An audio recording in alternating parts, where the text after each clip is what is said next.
ketiga kapan? Kemudian apakah dia harus dilanjutkankah kehamilannya? Apakah harus diterminasi? Bagaimana caranya? Kemudian di mana? Di tempatnya dia untuk melakukan persalinan atau ANC atau prenatal eh, sebelum dia melahirkan. Kemudian tentunya kita setelah kita merencanakan persalinan, tentu kita tahu apa saja yang obat-obatan yang harus digunakan, baik itu termasuk pembiusan. Ini adalah 5 pertanyaan yang tersering bila mana kita melakukan penanganan ibu hamil secara komprehensif datang ke vaskes kita. Tentu ini slide berikut ini adalah slide tentang fisiologis kehamilan. Baik itu pada saat awal kehamilan, trimester kedua, pada saat menjelang persalinan, dan setelah persalinan. Yang harus diingat adalah pada saat kehamilan tentunya volume darah akan meningkat, di mana puncak dari peningkatan volume darah itu sekitar 24 minggu. Berbagai literatur mengatakan mulai trimester kedua, antara 18 sampai maksimal 32 minggu usia kehamilan. Kalau blood volume ini meningkat, tentunya akan mengubah cardiac output, stroke volume, heart rate, ya, tekanan darah, sementara tekanan perifer dari pembuluh darah menurun. Nah, ini semua perubahan-perubahan yang harus kita ketahui untuk penanganan komplikasi bila mana terjadi komplikasi selama proses kehamilan sampai persalinan itu terjadi. Akibat penambahan volume darah dalam tubuh sekitar 50%, tentunya secara fisiologis akan terjadi anemia atau yang disebut dengan anemia relatif. Dan dengan semakin besarnya usia kehamilan, tentunya akan terjadi penekanan terhadap IVC, terjadi penurunan venous return, dan tentunya menurunkan cardiac output dalam posisi telentang. Dan kita tahu bersama bahwa pada saat hamil terjadi perubahan faktor koagulan atau faktor-faktor pembekuan darah sehingga terjadi status hypercoagulable state pada kehamilan. Inilah yang menyebabkan ibu hamil bisa dalam kondisi tromboembolinya meningkat, resiko tromboembolinya meningkat, deep vein thrombosis atau DVT meningkat sebanyak hampir 5 kali selama trimester ketiga. Jadi kita harus berhati-hati apakah kita perlu menata laksana hypercoagulable state ini pada ibu hamil, termasuk juga pada ibu hamil dengan penyakit jantung bawaan. Yang berikutnya tadi dikatakan di depan, kalau bisa sebelum hamil kita sudah tahu nih ibu ini punya resiko sakit apa. Tidak hanya terbatas pada penyakit jantung bawaan, tetapi semua penyakit jantung, baik itu hipertensi atau yang berhubungan dengan jantung, misalnya ibunya punya autoimun, ibunya punya diabetes mellitus, tentunya semua itu beresiko terhadap kardiovaskular. Nah, karena topiknya pagi ini adalah penyakit jantung bawaan, kita harus tahu dulu nih, kalau ibu hamil itu dengan penyakit jantung bawaan, misalnya, oh ada catatannya, atau kalau misalnya belum ada catatannya, tapi kita curiga dari pemeriksaan kita ada bising jantung atau kelainan pemeriksaan fisik, maka pada trimester pertama kita bisa melakukan pemeriksaan-pemeriksaan yang tersebut di dalam tabel ini. Yang menjadi catatan adalah struktur anatomi kelainan penyakit jantung bawaannya harus kita ketahui. Nah, peran dokter sekalian di vaskes tingkat awal sebagai garda terdepan harus bisa mengetahui, oh ini ibu hamilnya ada kelainan jantung nih. Nah, maka dokter sekalian harus bisa merujuk ibu hamil tersebut ke vaskes-vaskes terkait atau lanjutan untuk bisa mendapatkan tata laksana lebih lanjut, terutama dilakukan pemeriksaan untuk mencari tahu underlying etiologinya apa, PJB yang mana, PJB yang simple kah, moderate kah, atau yang kompleks. Demikian juga kalau misalnya sudah terlewat nih, yang paling sering adalah kita menerima ibu hamil itu wanita dengan PJB itu sudah dalam kondisi hamil dan dalam kondisi janin tersebut sudah terbentuk jantungnya itu di trimester awal. Jadi 12 minggu itu sudah terbentuk sempurna jantung, ya. Bayangkan kalau misalnya ibu dengan penyakit jantung bawaan mempunyai resiko atau anaknya atau bayinya pun bisa menderita penyakit jantung bawaan ya, offspringnya atau kelahiran dari bayi dengan ibu PJB 6% itu bisa menderita penyakit jantung bawaan juga, sehingga sangat akan membantu kita bila mana ibunya kita ketahui kelainannya, kita tata laksana supaya outcome bayinya pun baik. Walaupun terlewat trimester pertama, masih ada kesempatan kita di trimester kedua, dan kita harus lebih berhati-hati, dan kita mulai bisa mendeteksi lebih dini lagi untuk bayinya. Kenapa? Karena dokter bisa melakukan, dokter dengan kompetensi tertentu, misalnya dokter fetomaternal ya, dokter spesialis kebidanan dan kandungan bisa melakukan fetal ekokardiografi pada saat usia kehamilan ibu 18 sampai 22 minggu. Nah, kalau sudah trimester ketiga, tentu saja di sini semakin lambat kita menangani, mengetahui, maka komplikasinya akan semakin besar. Untuk alat mengetahui resikonya atau stratifikasinya sangat banyak. Yang paling sering, yang paling utama saat ini adalah Modified WHO. Walaupun dari antara risk stratification tools ini belum dikatakan tergantung vaskes yang ada atau di negara berkembang atau tidak.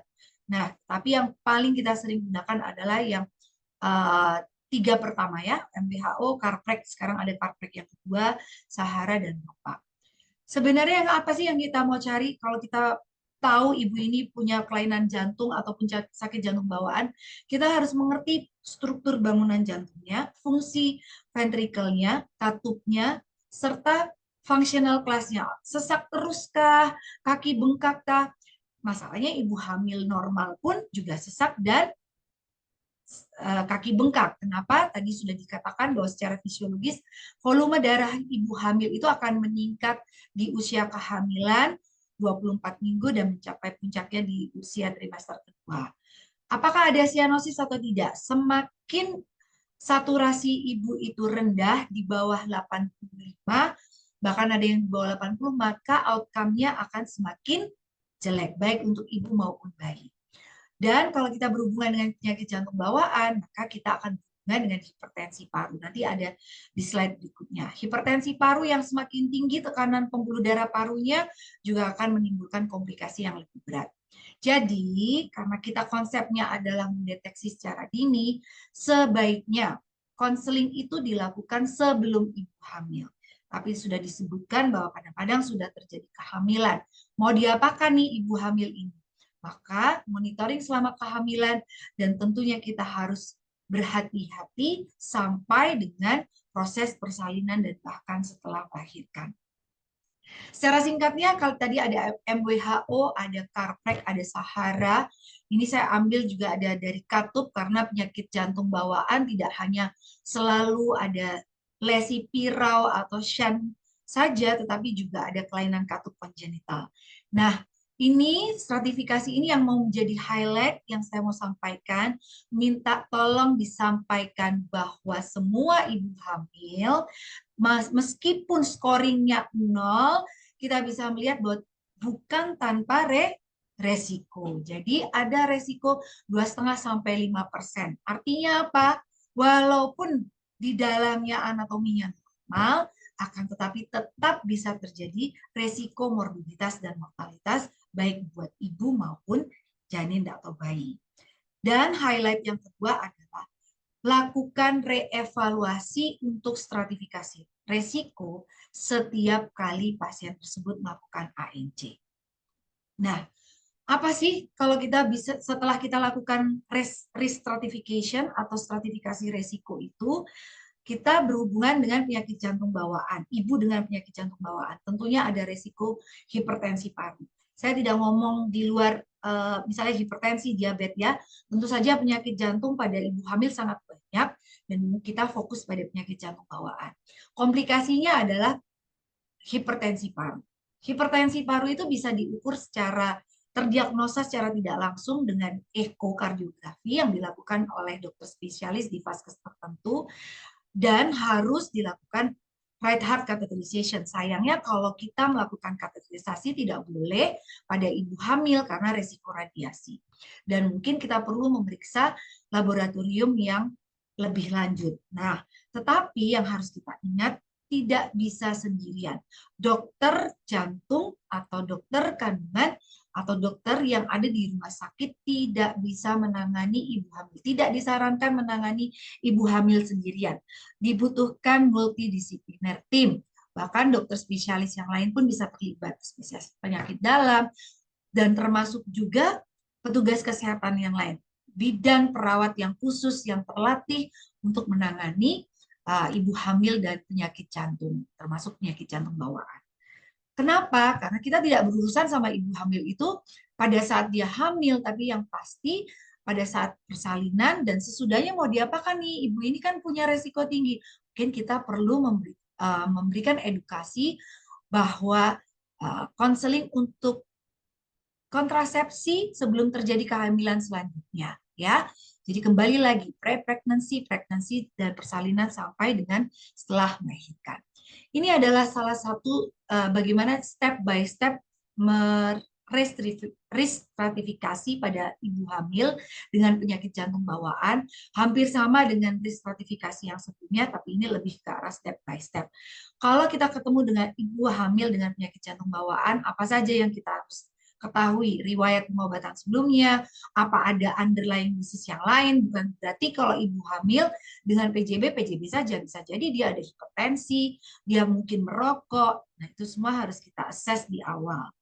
Kemudian tahap keduanya adalah resiko pregnancy yang tadi ya, MWHO, Sahara, Tarprek 2, terus kita mungkin sudah melihat kira-kira ini terjadi komplikasi gagal jantung kanan kah, apa kemungkinan ada resiko tromboemboli yang meningkat, bisa terjadi stroke, dan aritmia. Tahap yang ketiga, informed consent. Jadi, ibu hamil ini punya hak untuk mempertahankan kehamilannya. Pertanyaan yang sering kita temui setelah kita tahu, ini ibu hamil ketahuan nih, dia punya penyakit jantung bawaan. Terus kita berikan edukasi, kita berikan informasi yang tepat bahwa nanti ibu dan keluarganya kalau mau melanjutkan kehamilannya, maka kita harus memberitahukan resikonya apa saja. Ya, kita harus duduk bersama tim multidisiplin tadi dan bersama pasien dan keluarganya. Yang sering kali ditanyakan ada, saya boleh hamil tidak, aman nggak kehamilan saya? Nanti bagaimana anak saya dan bagaimana komplikasinya? Nah, kalau pasien PJB dengan hipertensi paru, maka komplikasi yang paling sering adalah gagal jantung. Gagal jantung yang mana? Gagal jantung yang dominan, gagal jantung yang kanan. Terjadi peningkatan volume, ibu hamil yang normal saja, blood volume-nya meningkat 50%. Apalagi dengan kondisi hipertensi paru. Semakin menimbulkan resiko gagal jantung kanan. Ya, tadi sudah di depan. Sekarang bagaimana proses persalinannya? Kembali lagi di slide yang paling awal, conceptual framework atau kerangka konsep kalau kita menangani ibu hamil dengan penyakit jantung dan penyakit jantung bawaan, dia restratifikasinya apa, mau persalinannya seperti apa, kapan, di mana, dan bagaimana. Nah, jadi kalau pasien dengan PH, PJB PH, kita harus berhati-hati. Sebisa mungkin ketahuan terdeteksi di trimester pertama. Tadi resikonya banyak. Apalagi kalau dia PH yang berat. Kenapa? Survival rate bayinya itu 87-89%. Ya, bahkan bisa terjadi resiko kematian yang sangat tinggi pada janin, pada ibu hamil dengan Eisenmenger syndrome atau saturasi oksigennya di bawah 85%. Yang harus dicatat ini teman-teman yang di rumah sakit nih ya, kalau sudah ketemu ibu hamil, PJB, Eisenmenger, lihat, tidak boleh hamil. Kalau sudah kandung hamil, nah masalahnya kita masih terbentur dengan hukum yang ada ya. Terminasi kalau di luar negeri ditawarkan. Kalau misalnya pregnancy-nya itu mau dilanjutkan, beritahu yang baik, informasi yang lengkap, dan ditangani di center, terutama center-center yang sudah pernah berpengalaman dalam penanganan hipertensi paru. Nah, sebagai pengobatan medikamentosanya tentunya kita sebagai dokter tidak luput dari manajemen yang komprehensif, tidak hanya obat-obatan, tapi highlight obat-obatan yang mau disampaikan adalah Bagaimana mencapai target optimal dari terapi, monitoring yang ketat, dan menghindari obat-obatan yang teratogenik, melibatkan tim multidisiplin. Obat-obatan yang aman untuk ibu hamil, yang golongan prostacyclin dan PDE5 inhibitor. Aspirin dosis rendah mungkin kita bisa gunakan tentunya dengan advice dari dokter untuk menurunkan resiko preeklampsi. Dikatakan bahwa kombinasi obat dari golongan prostacyclin ya berupa inhalasi ilopros ini ada di rumah sakit kita, yang treprostinil saya belum pernah ketemu di rumah sakit, kemudian sildenafil banyak, itu bisa digunakan sebagai kombinasi untuk mencegah pH krisis apabila pasien PJB dirawat di rumah sakit. Dan sildenafil per oral yang sudah banyak ada di vaskes manapun, saya rasa mulai meningkat, bisa terakses dengan baik, efektif, terbukti efektif bila dikombinasikan dengan golongan prostacyclin. Ini obat-obatan yang tadi sudah disebutkan, yang B dan C boleh, yang X kontraindikasi. Ya, single terapi aja dengan PDE5 inhibitor, contohnya adalah sildenafil, boleh digunakan, sangat baik dampaknya, efeknya terhadap wanita hamil dengan PJB yang fungsional kelas 1 dan 2. Atau tidak mau menggunakan prostaglandin terapi karena akses yang terbatas tadi ya. Dan dikatakan meskipun fungsional kelasnya berat 3 dan 4 tetap bisa dipertimbangkan untuk penggunaannya. Nah, ini sekaligus menjadi highlight kapan, seberapa sering kita melakukan, misalnya eko itu kapan ya dilakukan ya? Kapan kita merujuk pasien untuk dilakukan ekokardiografi? Setiap bulannya sampai 28 minggu tentunya kita banyak pertimbangannya. Pertimbangannya dari segi pembiayaan kesehatan ya. Kita juga tidak hanya melihat oh harus seperti ini, tetapi bagaimana pembiayaannya, bagaimana aksesnya ibu hamil itu terhadap vaskes. Mungkin yang bisa ekokardiografi jaraknya jauh dari domisili ibunya ya. Kita harus memperhatikan keseluruhan. Tiap minggu, tiap 2 minggu sampai usia kehamilan 32 minggu, dan tiap minggu dengan catatan monitoring ketat ini dalam pengawasan dokter tim multidisipliner. Kalau sudah ada deteriorasi, kita harus menyarankan ibu hamil ini untuk segera dirawat di rumah sakit. Mode of delivery-nya bagaimana? Tentu saja persalinan pervaginam lebih diutamakan. Kenapa? Karena dengan seksio sesaria pun transabdominal punya resiko. Kenapa? Resiko terjadinya pH krisis bila mana sudah ada pH. Kemudian jangan lupa resiko perdarahan itu sangat tinggi dibandingkan dengan persalinan pervaginam. Nah, komplikasi yang lain selain pH krisis, gagal jantung kanan, juga aritmia. Aritmia pada kehamilan itu bisa terjadi pada pasien dengan penyakit jantung bawaan, dan obat-obatannya pun terbatas. Ini sudah dirangkum sedemikian rupa bahwa selama hemodinamiknya stabil, jadi ada hubungannya sama ACLS ya.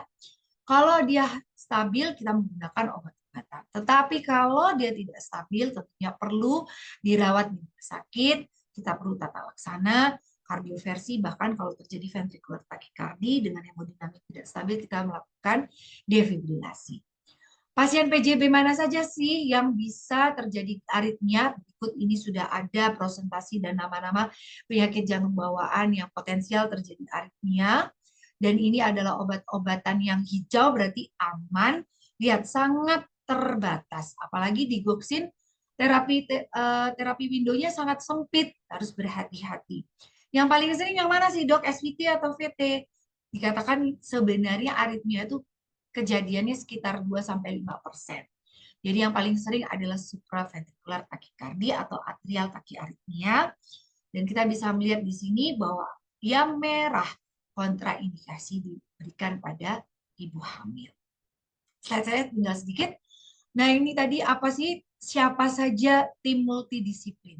Tidak hanya dokter jantung, semua dokter yang ada terlibat, misalnya dokter anestesi, dokter kandungan, dokter penyakit dalam, ya, kemudian perawat, bidan, itu juga termasuk tim multidisipliner. Kenapa? Karena sedini mungkin harusnya sebelum terjadi kehamilan kita sudah harus memberikan edukasi yang baik terhadap ibu. calon ibu hamil ya. Kemudian pada saat kehamilan, bagaimana cara persalinannya. Kemudian kita tahu bahwa pasca persalinan, monitoring ketat harus dilakukan sampai 2 kali 24 jam. Kenapa? Karena bisa terjadi perubahan klinis secara cepat di jam-jam tersebut. Kemudian kita harus melakukan follow up setelah pasien itu pulang 1 minggu, bahkan diikuti sampai 1,5 bulan. Dan kemudian jangan lupa bahwa kita harus lagi restratifikasi dari awal karena mungkin dia masih dalam usia reproduksi. Jangan lupa juga secepatnya dilakukan terapi definitif terhadap penyakit jantung bawaannya. Apa saja sih yang pertanyaannya? Tadi sebenarnya sudah disebutkan, tapi saya mau coba pertanyaan yang paling sering adalah kontrasepsi. Kontrasepsi apa yang aman buat penyakit jantung bawaan, wanita dengan penyakit jantung bawaan? Dikatakan bahwa intrauterine device IUD dan obat-obatan yang mengandung progesteron only ya. Kenapa? Karena resiko tromboembolinya rendah, MOW juga bisa dipertimbangkan, tetapi tentu saja metode MOW-nya tentu menggunakan obat bius, anestesi juga harus ada.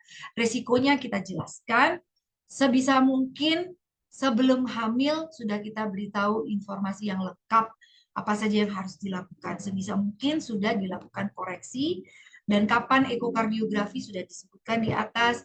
Mungkin ini exercise stress test ini di rumah sakit yang mempunyai fasilitas tersebut.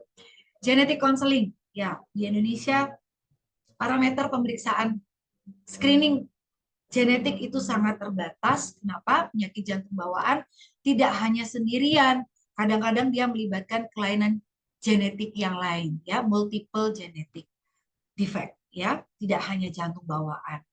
Nah, yang paling penting harus ditekankan adalah morbiditas dan mortalitas ibu hamil dengan penyakit jantung bawaan akibat hipertensi paru sangat meningkat bila mana tidak terdeteksi secara dini. Kenapa? Sudah dijelaskan pula bahwa fungsi ventrikel kanan bisa terjadi terganggu pada saat kehamilan disertai dengan perburukan dari functional capacity. Secara rangkumannya, outcome ibu hamil dan janin atau bayi dipengaruhi dari ibu hamilnya sendiri, seberapa kompleks kelainan penyakit jantung bawaannya, kemudian sosioekonomi, dan seberapa sering atau seberapa tinggi angka persalinan secara pervaginam atau secara sesaria. Dan tentu saja kalau kita deteksinya terlambat, maka komplikasinya akan semakin besar. Sebagai take home message, deteksi dini jauh lebih baik. Dimulai dari prekonsepsi sebelum dia hamil, dan kita harus tahu bagaimana kalau misalnya sudah terjadi kehamilan, resiko tinggi, resiko rendah itu seperti apa, dan tentunya kalau resikonya semakin tinggi perlu penanganan tim multidisipliner di rumah sakit yang punya fasilitas lengkap. Sekian, terima kasih atas perhatiannya. Saya kembalikan kepada MC dan moderator. Terima kasih Dr. Valerina Yogi Buana, spesialis jantung dan pembuluh darah, subspesialis kardiologi, pediatrik, dan penyakit jantung bawaan konsultan yang telah memaparkan materi apa yang harus diketahui dokter dan keluarga pada ibu hamil dengan penyakit jantung bawaan. Sedikit meresum, seperti yang telah dipaparkan tadi, pasien penyakit jantung bawaan bisa mencapai usia dewasa, usia reproduktif, perlu dilakukan stratifikasi risiko serta perencanaan matang sejak antenatal care, persalinan, sampai postpartum care, sehingga outcome yang diharapkan adalah ibu dan bayi sehat selamat. Di sini peran dokter umum sangatlah penting dalam men-screening, stratifikasi risiko, dan mengedukasi pasien serta keluarga bagaimana ibu hamil dengan penyakit jantung bawaan dapat menjalani kehamilan dengan aman dan selamat. Kami sampaikan selamat datang kepada peserta yang baru saja bergabung dalam webinar Sinau dengan tema mengenal penyakit jantung bawaan mulai dari bayi sampai dengan dewasa. Acara webinar ini merupakan rangkaian acara dalam rangka memperingati Congenital Heart Disease Awareness Week 2025 yang bertujuan meningkatkan kesadaran dan pengetahuan sehingga dapat membantu mencegah progresivitas penyakit jantung bawaan menuju ke tahap akhir, yaitu gagal jantung atau hipertensi pulmoner. Kami ingatkan kembali bagi para peserta webinar yang ingin bertanya, dapat menyampaikan pertanyaan di kolom chat dengan menyampaikan nama, asal instansi, dan kepada siapa pertanyaan ditujukan. Hadirin sekalian dapat mengisi link presensi yang telah di-share panitia di kolom chat. Berikutnya, kita akan menyimak materi webinar kedua dengan judul dari klinik hingga rumah sakit rujukan, strategi dokter umum dalam screening dan menangani penyakit jantung bawaan yang akan disampaikan oleh Dr. Heni Martini, spesialis jantung dan pembuluh darah, subspesialis kardiologi pediatrik dan penyakit jantung bawaan konsultan. Kepada Dr. Heni, waktu dan layar kami persilakan, dokter.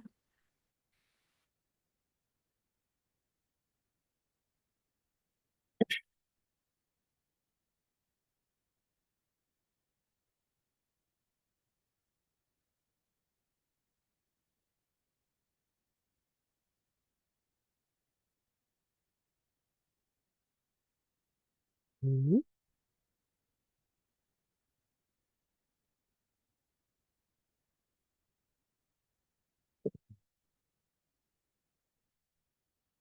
Mana ya suaranya? Suara sudah masuk, dokter. Slide sudah tampak. Oh, sudah. Oke. Em, mungkin belum di-share slide kali ya. Bentar. Oke.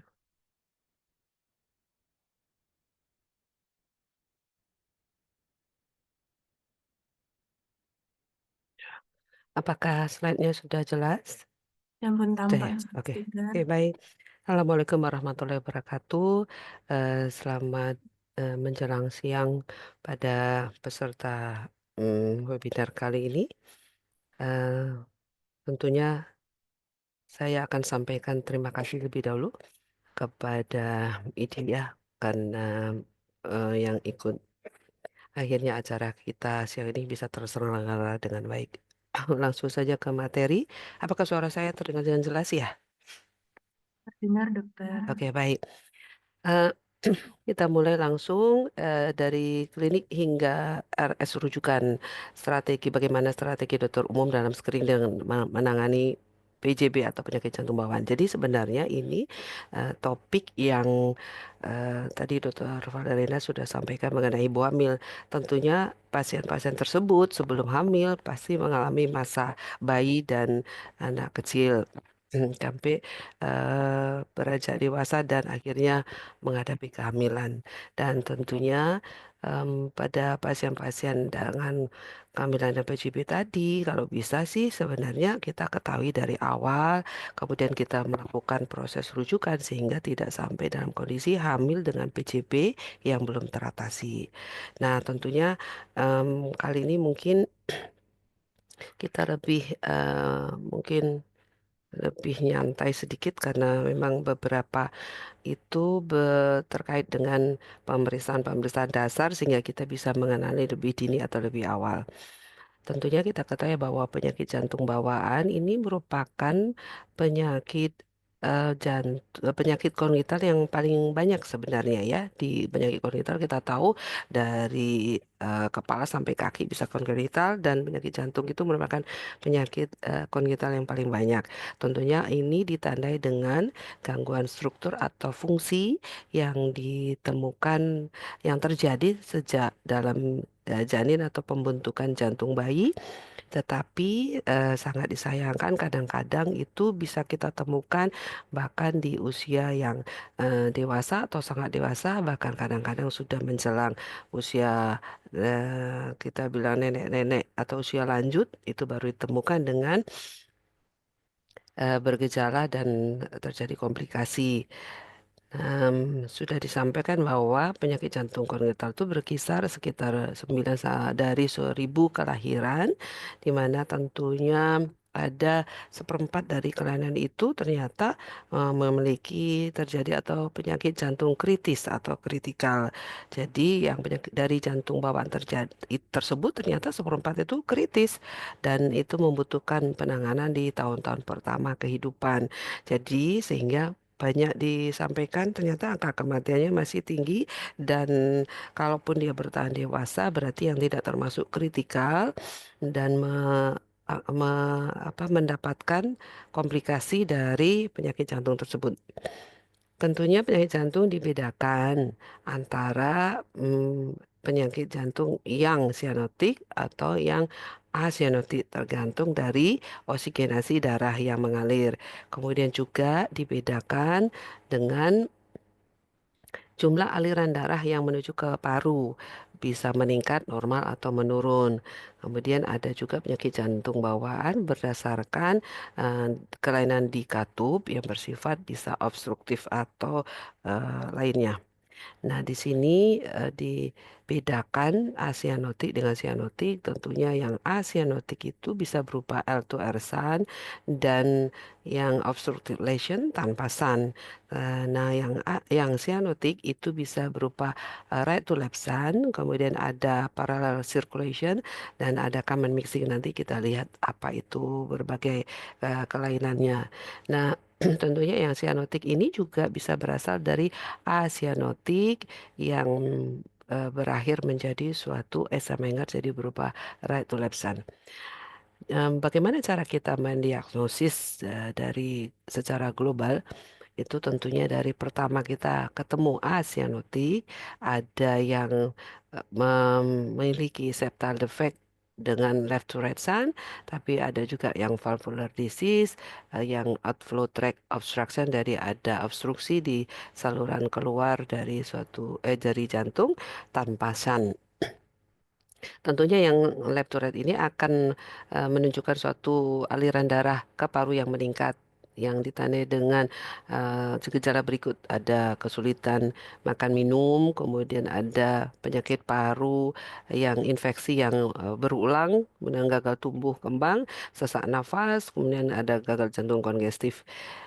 Nah, ini dibedakan dengan langkah pertama kita tentunya pasien tersebut akan dilakukan ronsen torak. Nah, dari ronsen torak yang didapatkan itu bisa kita bedakan menjadi peningkatan dari vaskularisasi paru ataupun oligemi. Nanti kita lihat dari foto ronsen bagaimana yang pletora, bagaimana oligemi. Ini merupakan prinsip dasar dari penanganan mendiagnosis suatu PJB. Kita harus lihat ronsen toraknya yang termasuk pletora atau termasuk oligemi. Kemudian yang kita juga melakukan tahap awal itu melakukan rekaman jantung. Dari EKG itu kita sudah bisa membaca bersama bagaimana yang ventrikel kirinya kalau membesar itu kelainannya apa saja, kemudian kalau ventrikel kanan itu membesar kelainannya apa saja. Demikian juga untuk yang gangguan obstruksi, walaupun dari gambaran vaskularisasi parunya itu normal, tidak seperti yang left to right yang diawali dengan peningkatan vaskularisasi paru. Dan ini juga kita bisa di yang obstruksi ini kita juga berdasarkan EKG bisa menilai apakah itu ventrikel kirinya atau ventrikel kanannya, sehingga kita bisa yang membesar sehingga kita bisa mendiagnosis lebih lanjut. Nah, jadi tetapi kalau yang left to right ini sudah berlanjut ke right to left atau esa Menger, nanti vaskularisasinya juga akan tidak jadi meningkat lagi. Nah, nanti akan terjadi, kita lihat di slide berikut, yang dinamakan dengan pruntri atau vaskularisasinya menjadi oligemi atau sepi di bagian perifer. Nah, bagaimana dengan yang sianotik? Sianotik ini tentunya kita juga harus bedakan apakah itu dengan aliran paru yang yang menurun atau yang meningkat. Bagaimana dengan yang menurun? Kita sebut dengan oligemi dari ronsen torak, atau yang meningkat kita sebut dengan pletora. Nah, oligemi ini nanti kita lihat juga bagaimana ya dari ronsen toraknya. Setelah kita lakukan EKG berdasarkan ventrikel mana yang membesar dengan kelainan-kelainan tersebut. Kalau ventrikel kirinya dengan logikanya bagaimana sebuah ventrikel terpengaruh itu kalau ventrikelnya mendapatkan beban baik volume ataupun tekanan dan dia tumbuh dengan baik, dia akan membesar. Kalau misalnya tricuspid atresi berarti kanannya tidak membesar, jadi tentunya ventrikel kanannya tidak akan terjadi hipertrofi. Nah, tentunya prinsip dari aliran darah ke paru yang menurun ini harus kita lihat ada stenosis dari aliran keluar. Di sini kita lihat ada pulmonary stenosis, ada pulmonary atresi, ada pulmonary stenosis. Jadi kalau disertai dengan stenosis atau atresi seperti TOF, kelainan yang paling banyak kita jumpai di biru, kalau ada stenosis di aliran keluar pasti hukumnya terjadi oligemi di ronsen torak. Sebaliknya pada yang peningkatan aliran darah paru yang kita sebut dengan pletora, ini juga dibedakan berdasarkan ventrikelnya, yang mana yang membesar, itu pasti tidak akan terjadi, tidak kita lihat di sini ada sebutan pulmonary stenosis. Pasti di sana aliran darah ke parunya tidak mengalami hambatan. Tentunya kita yang paling banyak kita temukan ini adalah transposisi great arteries tanpa PS. Nah, ini pasti terjadi peningkatan aliran darah paru. Nah, sebenarnya kita harus tahu bagaimana normal kardiak sirkulasi atau aliran darah di jantung itu bagaimana. Nah, tentunya kalau dia ada shunt atau defect itu akan bisa menyebabkan left to right shunt. Kemudian bila terjadi sesuatu hambatan saluran keluar atau terlalu besar aliran, dia akan bisa berubah right to left atau bidirectional atau balansan. Nah, kemudian kita bisa lihat dari sini dari aliran KPKS ratio, kalau kita normal itu aliran darah ke paru sama ke sistemik itu mestinya seimbang 1:1 sehingga kita sebut dengan no shunting. Tetapi kalau lebih dari 1, pulmonary flow-nya lebih besar dari systemic flow, itu yang disebut dengan left to right, tetapi kurang dari 1. Jadi kalau kita mengukur atau menghitung flow ratio ketemunya kurang dari 1, harus hati-hati, berarti systemic flow-nya lebih besar dari pulmonary flow. Berarti ada right to left shunt di situ. Nah, kalau dia benar-benar tepat 1:1, berarti pulmonary flow dengan systemic flow sama, bisa berarti juga suatu bidirectional shunt. Nah, bagaimana cara kita menilai? Nanti kita akan lihat tadi apa yang disebut oligomi, pletora, nanti akan sampai ke sana ya. Nah, pertama kita tadi sudah harus tentukan dia sianotik atau asianotik. Kemudian aliran darah ke paru meningkat atau berkurang. Kemudian jantungnya sebelah yang mana yang membesar. Jadi sebenarnya kalau kita sudah melakukan ronsen torak dan EKG, tadi saya sudah sampaikan beberapa kelainannya, hampir semua kelainan dari si PJB tadi bisa kita diagnosis. Em, Paling tidak kita membuat gambaran awal sehingga kita bisa tahu kapan kita melakukan rujukan terhadap pasien tersebut. Nah, bagaimana dengan ventrikelnya yang dominan yang mana, dan terakhir yang penting adalah apakah ada tanda-tanda hipertensi paru. Nah, prinsip dari dimulai melakukan diagnosis itu atau dugaan dari PCB tentunya diawali dengan history taking atau anamnesis pada anak atau bayi dengan anak yang lebih besar atau yang sudah menjelang dewasa itu tentunya berbeda.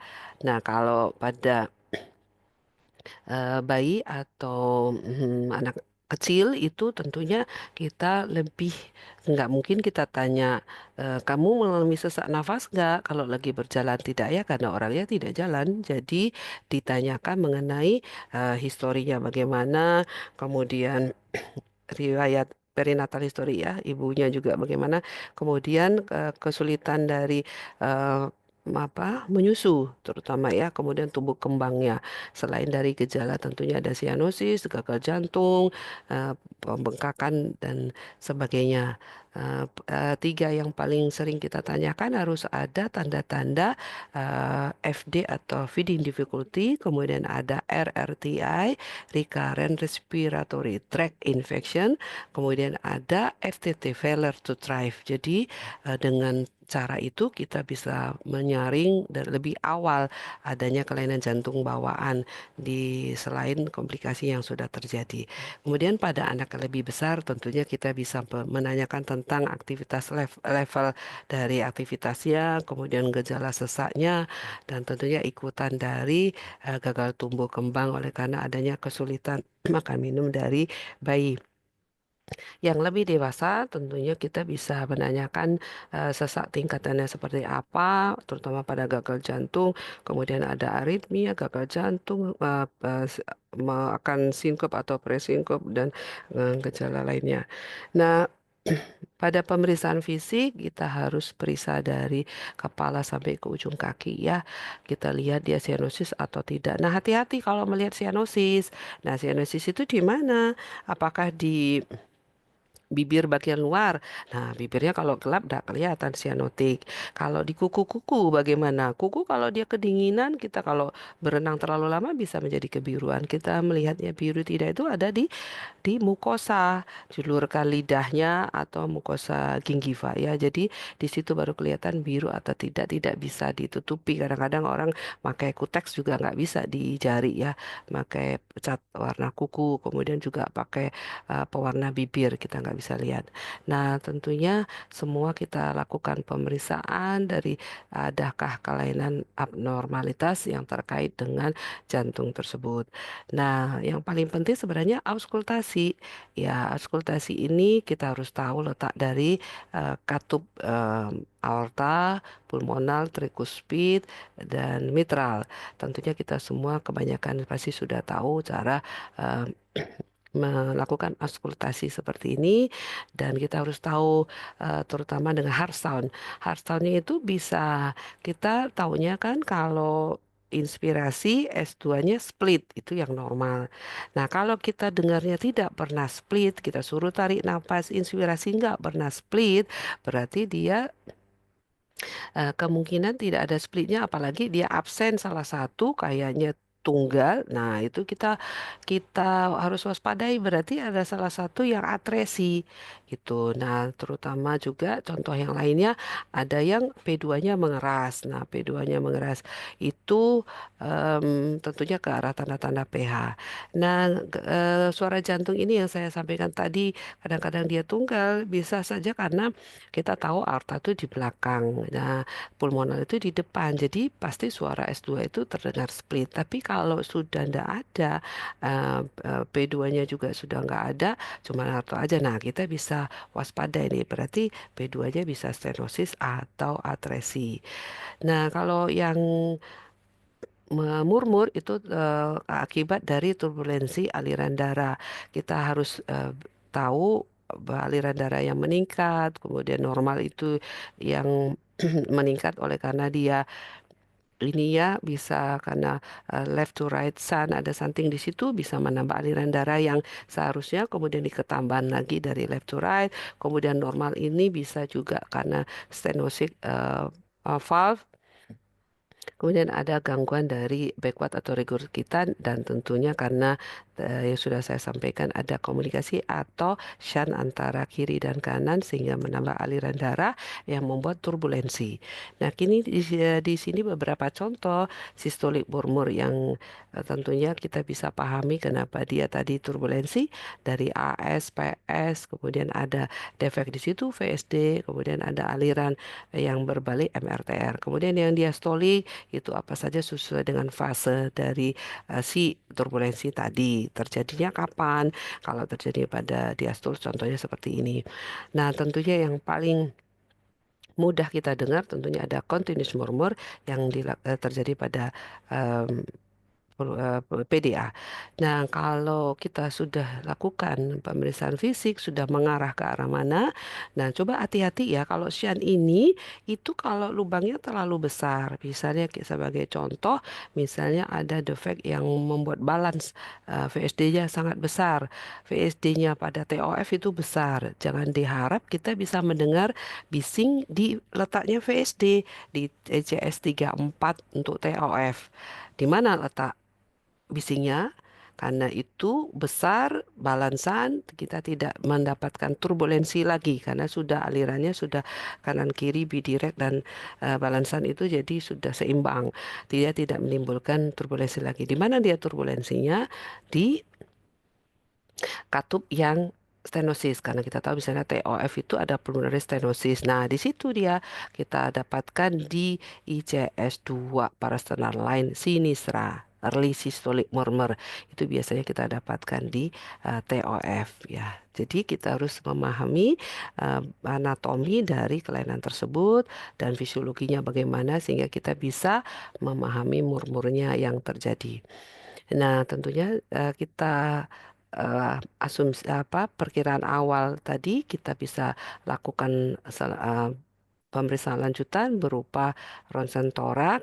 Nah, karena ini mudah, murah dan akan memberikan diagnosis yang lebih jeli dari anamnesis dan pemeriksaan yang kita sudah lakukan. Seperti yang sudah saya sampaikan di awal, pembagiannya berdasarkan ronsen torak yang oligomi atau pletora. Tapi kita harus tahu itu bagaimana itu kontur atau bentukan yang sebenarnya dari jantung. Kalau kita lihat dari ronsen torak, hanya bentukannya seperti ini. Padahal sebenarnya ada pembentuk dari gambaran ronsen torak tersebut. Jadi harus tahu bahwa atrium kanan itu membatasi bagian kanan dan jangan dicari atrium kiri karena atrium kiri ada di belakang. Yang kita lihat hanyalah appendage-nya saja. Tentunya kalau atrium kiri yang membesar, tentunya appendage-nya akan membesar dan menghilangkan pinggang jantung. Tetapi dia kalau lebih besar lagi, tidak mungkin dia mendesak karena di belakang tidak mendesak dari vertebra yang keras, dia akan melebar ke kiri, ke kanan ini akan membentuk double kontur atau bayangan double dari right atrium dan left atrium. Nah, demikian juga kalau right ventricle kita tidak bisa lihat di sini karena right ventricle ini sebenarnya di depan. Jadi kalau kita dia membesar, tentunya kita akan temukan di sini apexnya terangkat karena dia mendesak ke sternum sehingga apex cordisnya nanti akan mengangkat dan terbentuklah sudut dari kardioprenicusnya menjadi lancip. Kalau dia ventricle kirinya yang membesar, sudut kardioprenicus yang ini, yang sudut ini itu tumpul. Nah, dari sini tentunya kita sudah tahu LVH, RVH. Kalau tadi right ventricle bisa lebih jelas dilihat dari lateral dan kemungkinan terjadi perubahan ada RV hips atau penekanan dari RV mendesak sternum, itu kuat angkat ya RV hip di bagian right ventricle di depan karena sternumnya masih lunak, lebih lunak dari vertebra. Jadi dia bisa menimbulkan seperti gangguan anatomi dari si sternum ini jadi pectus excavatum ataupun carinatum yang menonjol. Nah, ini penting sekali kita tahu normal itu definisi dari ronsen itu seperti apa. Kalau dia dari dibilang dikatakan normal itu tentunya sampai 2/3 ini masih dikatakan normal. Sepertiga dari dan 2/3 apa sih itu? Sepertiga 2/3 adalah pulmonary vascular marking. Ini gambaran dari vaskularisasi di parunya kita lihat. Ini normal. Nah, kalau oligemi dia nggak sampai ke perifer. Coba dilihat di sini, ini mulai sepi ya. Di sini juga tidak terlihat jelas beda sama ini dan sampai ke perifer.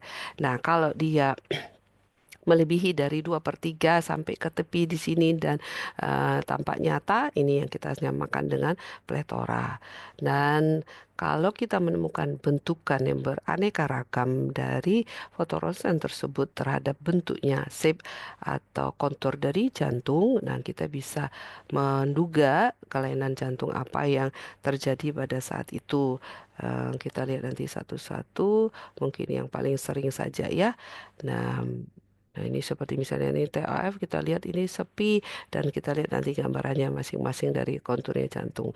Ada yang kita mulai dengan koarktasi aorta, ada yang disampaikan dengan figur dari three sign ini ya. Ini kalau nggak jelas bayangkan saja, ikhlas membayangkan ya kira-kira gambaran angka 3 mana sih? Nah inilah kira-kira ya angkanya 3.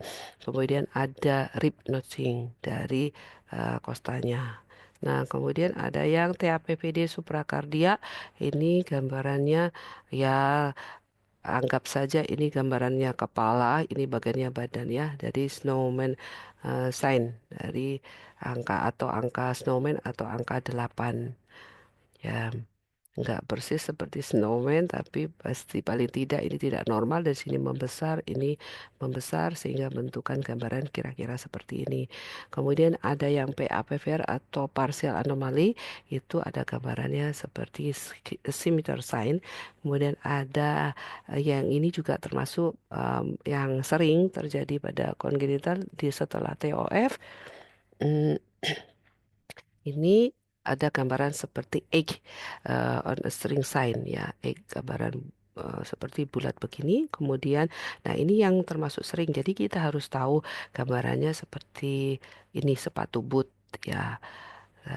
Ini yang harus kita, kalau kita lihat ini berarti akan curiga ke arah TOF karena TOF itu adalah kelainan sianotik yang paling sering. Kemudian ada Epstein anomali, kalau kita lihat semuanya membengkak terus gambarnya seperti box shape. Dia ini perasaan saya bulat ya, tapi kok dia ngomong box ya. Nah, ada lagi kalau misalnya membulat banget, tentunya kita bisa mendede dengan kardiomiopati ataupun efusi perikat. Ya, ini anggap aja lah kotak gitu ya. Epstein anomali seperti itu. Nah, tentunya dari EKG tadi saya sudah sampaikan, cari itu hipertrofinya, enlargement dari ventrikelnya yang mana. Nah, menariknya pada anak-anak atau bayi itu jangan diharap angka-angkanya sama persis seperti dewasa. Karena coba sebagai contoh, kalau sinus takikardi 140 kali pada bayi heart rate 140 kali pada bayi umur 2 bulan misalnya. Coba bacaannya sinus takikardi salah ya karena ternyata ada berdasarkan tabel ini ada yang 1 minggu seberapa sampai akhirnya menurun dan menuju ke normal pada usia-usia remaja seperti ini ya. Jadi kalau misalnya masih 1-2 tahun 120 kali normal. Nah ini juga kita bisa lihat bagaimana dominasi dari right ventricle pada usia-usia 1 minggu. Jadi dengan kategori seperti ini kita harus tahu membedakan bagaimana RVH pada usia 1 minggu. Bagaimana kalau kita ketemunya cuma 10 R-nya di P1 karena dominansi pada bayi masih jelas jangan dikatakan RVH. Nah, tentunya tadi cara kita mendiagnosis mulai dari anamnesis, pemeriksaan fisik, ronsen, dan EKG. Nah, satu bagian terpenting yang kita harus ketahui itu adalah deteksi lebih awal terhadap critical congenital heart disease. Dan ini karena terkait dengan hipoksemia dari newborn period. Nah, ini yang sangat life threatening atau mengancam jiwa, kematiannya sangat tinggi. Dan ternyata angkanya juga tidak rendah, 1/4 dan membutuhkan intervensi. Bayangkan dia harus menyelamatkan nyawanya butuh intervensi segera. Kalau kita luput bagaimana? Nah, apa saja kelainannya? Seperti di sini disebutkan ada TAPP, DHLHS dan sebagainya. Dan di sini disampaikan ada ya supaya mempermudah ya, ada disebut 6T atau 5T. Ini tetralogi ovalo, TGA, TAPVD, kemudian trikosit atresi, trunkus arteriosus dan kelainan lainnya. Dan di sini disebutkan 5T yang disusun dari kelainan-kelainan yang ditemukan tadi yang kritis pada newborn dan butuh penanganan lebih cepat. Dan lesi lainnya seperti yang disampaikan di sini ada lagi sebenarnya selain koaktasi aorta ada aorta stenosis yang membutuhkan penanganan segera. Nah, Bagaimana bagaimana cara kita mengetahui itu termasuk kritikal? Kalau saturasinya kurang dari 95, kadang-kadang pertanyaan kita kalau kita dikonsuli bayi-bayi begitu, saturasinya turun, ini kelainannya apa ya? Karena pada bayi juga saturasi bisa turun, eh, bisa turun tanpa kelainan jantung. Nah, bagaimana cara kita mendiagnosisnya? Bagaimana cara kita membedakannya? Nah, ada yang kita sebut dengan hiperoksia test. Kemudian kita lanjutkan dengan pulse oximetry. Nanti kita lihat supaya jika kita temukan, kemudian simptomatik kita melakukan rujukan yang lebih tepat. Nah, bagaimana hiperoksia test? Prinsipnya adalah kita harus bedakan ini kelainan jantung atau kelainan paru atau kelainan otak atau kelainan lain yang menyebabkan saturasi turun tidak 100%. Bagaimana caranya? Kita berikan 100% konsentrasi O2 selama 10 menit. Kemudian kita lakukan BGA di arteri radialis kanan. Nah, ini nanti kita bisa bedakan bagaimana yang normalnya seperti apa, kemudian pada yang penyakit paru, penyakit neurologi, metahemoglobin, penyakit jantung. Prinsipnya adalah kalau penyakit jantung itu tentunya dia tidak akan meningkat. Jadi kalau FiO2-nya masih 0,2 ini yang udara kamar ya. Kemudian kita berikan dia saturasi 100%. Nah, mari kita lihat di sini. Nggak naik. Naik aja paling juga cuma sedikit. Tapi kalau gangguan paru, dia pasti akan meningkat hebat. Neurologi juga pasti akan meningkat. Karena dikasih oksigen saturasi. Prinsipnya kenapa dia tidak naik? Karena kemungkinan ada right to left. Jadi dikasih oksigen sebanyak apapun, kalau dia nyebrang sebelum disaring di paru, dia nyebrang ya pasti nggak naik karena ada something di situ. Misalnya contohnya ya. Nah, berikutnya setelah kita lakukan hiperoksia test, kita yakin itu gangguannya dari jangan lama-lama tapi ya oksigenasinya karena nanti bisa menutup ductus atau ya kelainan-kelainan duct dependent yang banyak terjadi pada critical congenital heart disease. Nah, ini berikutnya setelah hiperoksia test kita juga lakukan pulse oximetry screening di mana sebenarnya sensitivitasnya juga bisa tidak terlalu bagus tapi spesifikasinya bagus. Dari 3 yang deteksi, 1 bisa miss. Nah, ini tentunya tidak bermaksud mengenyampingkan pemeriksaan fisik atau ekokardiografi. Ini karena dia simple, mudah, tidak nyeri, dan sebagai screening sangat mudah dilakukan. Dan dilakukannya adalah di tangan kanan dan di salah satu kaki. Tangan kanan ya, bukan tangan kiri. Karena apa? Karena itu preduktal, jadi bisa ini tidak terkecoh dengan penyakit yang postduktal. Nah, di sini tentunya kita lakukannya itu sebelum discharge, ya. Karena kalau dia sudah discharge undiagnosed, mortalitasnya akan tinggi, 30%. Nah, kita harus mengenali kata-kata ini kata-kata fail atau pass. Nah, prinsipnya ini kalau dibilang fail itu kalau di tangan kanan atau kaki tadi, salah satu tadi itu kurang dari 90%. Ya, kurang dari 90% itu taruhlah kurang itu berarti 89 ya. 89 ke bawah itu sama dengan 89 atau ke bawah. Nah, itu kelainan. Pasti kalau sudah ditemukan itu ya sudah berarti fail, langsung fail. Tapi kalau dia borderline 90-94, ini yang kita perlu ulang tiap 1 jam.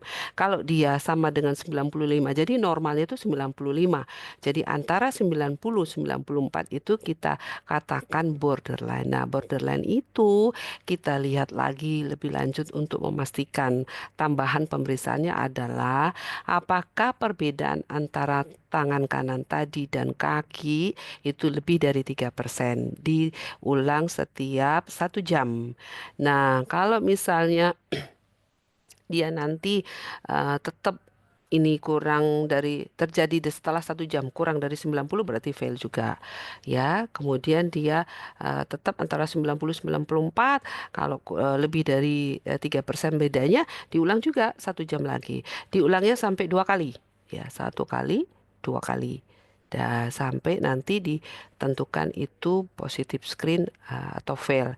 Nah, kalau dia lebih dari 95 atau sama dengan, tetapi dia dan dia kurang dari 3, itu dikatakan pas atau lulus ya. Nah, di sini kita perhatikan tadi dia kata-katanya adalah or. Jadi kalau 90-94 or atau lebih dari 3% perbedaannya dikatakan fail ya. Nah, ini tentunya cara-caranya. Jadi ada right hand itu untuk preduktal, either foot itu untuk menentukan postduktalnya ya. Ini bagaimana cara pentingnya kita dengan pemeriksaan postduktal measurement itu kita bisa menentukan right to left ya, yang tidak tersisi dengan pengukuran preduktal. Misalnya seperti PDA yang menyebabkan right to left, mana bisa tahu kalau kita hanya mengukur right hand. Jadi kita harus ukur postduktalnya juga. Nah, tentunya ini kita katakan fail atau tidak bisa kita pakai ketika pencahayaannya kurang, kemudian probe-nya asal probe dewasa dipakai, bukan alat yang osimetri, karena sebenarnya alat osimetri untuk bayi itu jelas ya agak berbeda dengan osimetri yang biasa kita pakai. Kemudian ada perfusion, kemudian ada penyakit hemoglobinopati. Nah, tentunya setelah kita lakukan tadi ketemu positif screening atau tadi yang dikatakan dengan fail ya. Jadi ini tentunya perlu investigasi atau penyelidikan diagnostik lebih lanjut seperti tadi EKG, ronsen, lab, echo, kateterisasi bahkan ya. Kemudian kita bisa melakukan rujukan kalau kita curiga critical PJB, karena critical PJB ternyata membutuhkan penanganan lebih lanjut di awal-awal dengan seperti ini ada PDA stenting, RVOTPA stenting atau BAS, balon atrial septostomi, kita bolongin itu si atrium. Kenapa udah utuh dibolongin? Ya memang karena kalau tidak ada percampuran bagaimana aliran darahnya? Karena aliran darahnya bisa mengalami obstruksi.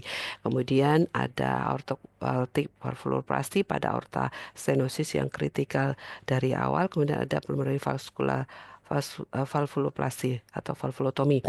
Nah, bagaimana penanganan kita lebih awal? Tentunya ini kita harus hati-hati pada yang duct dependent. Duct dependent tadi kan kita bagaimana cara tahu duct dependent ya? Salah satunya tadi dari osimetri tadi kita tahu kira-kira ke arah critical PJB yang kebanyakan itu adalah critical PJB adalah duct dependent. Ya, nah ini tidak boleh memberikan oksigen terlalu banyak. Karena toh diberi oksigen juga tidak akan naik. Nah, ada satu yang bisa kita lakukan sebenarnya, suntikan dari prostaglandin E1 atau saya nggak sebut merek dagang ya, hanya satu sebenarnya merek dagangnya. Nah, tetapi itu sebenarnya kalau kita ragu, kita berikan aja ini. Nah, karena kebanyakan duct dependent, kita berikan ini. Kalau dia ductnya tetap terbuka, ini untuk membuka ductus. Kalau dia tetap terbuka, itu sangat baik. Kita masih punya waktu untuk melakukan proses rujukan. Ini kan tinggal beli sebenarnya ya. Kita nggak tahu pasti tidak echo, tidak apa-apa. Nanti kalau kita sudah lakukan membaik ya berarti duct dependent. Nah, cuma resikonya dia bisa gagal nafas. Jadi itu yang kita harus hati-hati. Dan pemberian yang lain harus kita tahu ya, penanganan gagal jantung, inotropi, antibiotik, antiaritmi, dan ini ya support fluid dan nutrisi. Nah ini berbagai jurnal ya yang mengatakan kombinasi pulse oximetry screening dan pemeriksaan fisik itu sangat penting. Nah ini berdasarkan yang saya sudah jelaskan rinci tadi, baik berdasarkan CDC itu sama angkanya 90, kemudian American juga seperti itu sama saja, dari Kanadian juga sama saja, ada yang menyebutkan 90 atau 85 di sini sama saja ya. Kalau ini kan kurang dari 90, kalau tadi dia sebut dengan 89 kan kurang dari 90, 89 ya. Jadi sebenarnya sama saja berbagai center. Nah, kita masuk ke gangguan-gangguan yang spesifik seperti ASD, kita tidak bahas lebih rinci. Ini jenis-jenisnya, tentunya dia akan menyebabkan RARV PA dilatasi. Jadi kalau ada gambar RV dilatasi, PA-nya dilatasi, terjadi, ya harus berpikir bahwa itu sudah memerlukan rujukan, terutama pada yang simptom ya. Jangan sampai terjadi asa Menger. Jadi kalau pH-nya sudah meningkat, terutama pasti dia akan mulai terjadi simptom, kemudian P2-nya mengeras, RARV-nya dilatasi, ya kemudian dari pemeriksaan fisik ini ada simptom untuk anak-anak. Lebih cepat dia terjadi RRTI, gagal tumbuh kembang, FTT, kemudian ada fatigue atau kelesuan ya. Kalau dia sudah semangat tentu terjadi sianosis. Nah, kalau ASD-nya kita agak berbeda ya, kita tidak ketemu murmur di sini karena di sini tekanan beda LA-RA-nya sedikit, jadi jangan harap ada murmur di sini, tapi karena ada aliran left to right yang meningkat, RV-nya juga kebanjiran, jadi kebanjiran darah masuk ke katup yang sama, itu seperti ada PS relatif sehingga kita bisa ketemu white fixed split, terlambat menutup P2-nya karena aliran darah yang banyak, kemudian ada seperti PS relatif. Jadi didapatkan early systolic murmur di ICS 2 kiri. Beda sama pulmonary stenosis yang asli. Kalau pulmonary stenosis yang asli itu holusistolik dan kasar. Kalau ini dia halus ya, halus dan early systolic. Nah, tentunya di sini pembagian-pembagiannya dan sirkulasinya, kalau bagaimana pengaruhnya pada ventricle, diawali dengan left to right dengan RV yang ini, kalau lama-lama LV-nya pun bisa komplesnya tertekan oleh RV yang dilatasi tadi, sampai kita ketemunya nanti kan jadi RVH ya. Ada beda antara peningkatan volume dengan pressure. Kalau ASD dilalui dengan volume. Jadi RV-nya hypertrophy. Kemudian kalau right to left tentunya kalau sudah RV-nya non compliant akan menjadi aliran berbalik. Demikian juga dengan VSD hampir sama, dengan pembagian seperti ini. Tentunya jangan sampai terjadi asa Menger atau VVD, pulmonary vascular disease, yang berakhir menjadi asa Menger. Ya, dengan hello systolic murmur di bagian VSD-nya. Beda dengan ASD, kalau VSD itu ada di ICS 3-4, parasenar line sinistra ke ICS 3-4 ya. Jadi di situ karena tekanannya tinggi jadi menimbulkan bising. Kalau dia terlalu besar enggak, jangan sampai bising, enggak akan dapat bisingnya lagi kalau dia terlalu besar. Kalau dia kecil justru kalau terdengar jelas banget, waduh ini VSD besar, jangan kalau besar nanti bisingnya jelas, enggak, justru kadang-kadang yang kecil bisingnya lebih jelas, karena apa, turbulensi lebih kencang, seperti kita keran, kita sumbat di ujungnya kan alirannya lebih kencang dan menimbulkan turbulensi ya. Nah, ini juga akan bisa berakhir sebagai asa Menger. Demikian juga dengan PDA, kalau dia small PDA sebenarnya tidak di, kalau dia kecil banget sebenarnya kita nggak perlu tutup karena dia asimptomatik. Tapi hati-hati dengan terjadi endokarditis IE karena dia alirannya dia kencang melukai endotel, masuk bakteri, akan terjadi infektif endokarditis. Nah, kalau yang besar ini tentunya kita lihat ada bounding pulse, white pulse pressure, continuous murmur, dan bahkan ada diastolic rumble karena alirannya sangat banyak. Nah, ini tentunya kita harus tahu juga natural history dari masing-masing tadi. Kalau VSD, PDA itu bisa cepat terjadi ini hipertensi paru, bahkan asa Menger. Nah, tetapi kalau ASD itu bisa ketemu sampai DKD ketiga keempat. Nah, tipe-tipenya saya tidak bicarakan lebih lanjut. Banyak tipenya berdasarkan ini ya, berdasarkan angiografi. Nah, secara patofisiologi dia nanti akan menyebabkan LA, LV karena meningkatkan juga LVDP dan pulmonary congestion ya, LA, LV-nya meningkat. Nah, dengan TOF bagaimana? Ini saya ambil salah satu contoh di mana itu ada apa namanya ini, TOF itu cyanotic yang banyak terjadi selain kita temukan ini most common selain dengan TGA. Dan ada yang kita sebut dengan secara anatomi dia mengalami perubahan yang kita sebut dengan monology of Stenson. Jadi ada septumnya itu ke anterior sepalak. Jadi dia ada VSD besar, kemudian ada stenosis di katup ininya ya, karena dia perubahan dari IVS-nya itu bergerak ke anterosepalak. Nah, ini terdiri dari, kita harus tahu nih 4 kriterianya. Ada PS, ada VSD, ada overriding aorta, dan ada hipertrofi. Dan kita kalau anaknya lebih besar, dia bisa squatting ya, untuk menghindari spell squatting. Kemudian kalau anaknya lebih kecil nggak bisa jongkok kan, karena dia belum bisa jalan, dia banyaknya merintih merintih, menangis terus menerus, tiba-tiba sudah biru yang bertambah biru sehingga jadi spell. Nah, bagaimana murmurnya? Biasanya ada high pitch systolic adjacent murmur ya, benar-benar di daerah yang mengalami pulmonary stenosis high pitch gitu ya. Nah, oke, nah ini selanjutnya kepada intervensinya bagaimana? Nah, kalau intervensinya tentunya kalau sedapat mungkin kita bisa lakukan device closure, ya kita lakukan transkateter, karena ini ternyata secara prosedur itu sama efektifnya, tetapi kita bisa memiliki hospitalisasi yang lebih rendah, komplikasinya lebih sedikit, skarnya tidak ada, kemudian pembiayaan jadi lebih ringan tentunya, dan berdasarkan banyak studi disebutkan seperti itu. Nah, tentunya sekilas saya sampaikan banyak hal yang bisa dilakukan, terutama pada misalnya pada critical PCB bisa dilakukan seperti ini ya, banyak beberapa tindakan seperti radiofrekuensi, pulmonal ablation, balon atrial bus ya, balon atrial septostomy, kemudian balon aortic perfluoplasty, BPV, BAV, kemudian ada stenting PDA, kemudian ada stenting koaktasi aorta, dan stenting RVOT. Dan ini untuk semua ini adalah membuka aliran yang sempit atau katup yang tidak terbuka, bahkan bisa diganti. Ini yang bagian yang sempit. Nah, bagaimana yang asannya yang terbuka?